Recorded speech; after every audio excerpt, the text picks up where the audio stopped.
C'est pourquoi, frères saints, participants de la vocation céleste, Hébreux 3, car nous avons été rendus participants de Christ, si du moins nous tenons ferme jusqu'à la fin notre assurance première, Hébreux 3, 14. La première chose que nous devons faire, c'est de considérer brièvement le seul mot qui se retrouvera dans toutes nos méditations. C'est le mot qui est cité dans chacun des passages que nous donnons, le mot participant. Le mot grec traduit par ce terme se trouve 5 fois dans cette lettre aux Hébreux. 1,9. Ton Dieu t'a oint avec une huile d'allégresse de préférence à tes compagnons. Hébreux 3,1 et 14 cités.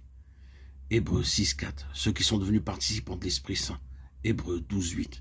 Si vous êtes exempt de la discipline à laquelle tous participent. Dans Luc 51,7, ce même mot est traduit par compagnon. Et il y a d'autres expressions variées qui rendent ce même terme. Après avoir regardé soigneusement la signification originale, nous sommes arrivés à la conclusion que la signification la plus vraie et la plus profonde est celle de compagnon. C'est pourquoi c'est le terme qui définira et gouvernera tout ce que nous méditerons dans les prochains audios. Compagnon de Christ, compagnon d'une vocation céleste. Cette idée de compagnon se retrouve dans toute la Bible, comme étant la pensée suprême de Dieu pour l'homme et la relation de l'homme avec Dieu. Derrière tout ce qui est officiel dans nos relations avec le Seigneur, il y a toujours un élément personnel. Pensons à Abraham. Abraham était un grand serviteur du Seigneur, et il le servit très fidèlement. Mais la chose la plus profonde au sujet d'Abraham, c'est qu'il était l'ami de Dieu.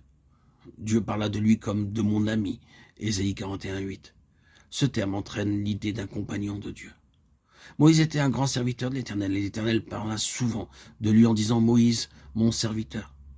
Mais nous savons qu'il y avait là quelque chose de plus profond et que l'Éternel parlait à Moïse face à face comme un homme parle à son ami. Exode 33,11. Il y avait une relation très intime entre Dieu et Moïse, et entre Moïse et Dieu. En réalité, Moïse était un compagnon de l'Éternel. Et qu'en est-il dit de David? Il nous a dit beaucoup de choses à son sujet, mais la plus grande de toutes, c'est celle que Dieu a dite de lui. Un homme selon mon cœur. Acte 13, 22. C'est la signification d'un compagnon du Seigneur. Lorsque le Seigneur Jésus vint sur cette terre, il choisit ses disciples et ses apôtres sur la base de cette relation de compagnons. Appelons-les disciples, si nous le désirons, ceux qui devaient entrer dans l'école de Christ et être enseignés. Appelons-les apôtres, comme ceux qui devaient être envoyés par lui.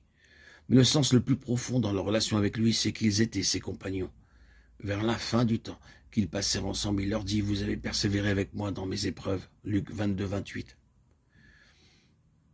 Ils étaient ses compagnons dans la vie et ses compagnons dans la souffrance. Il dit « Vous êtes mes amis » Jean 15, 14.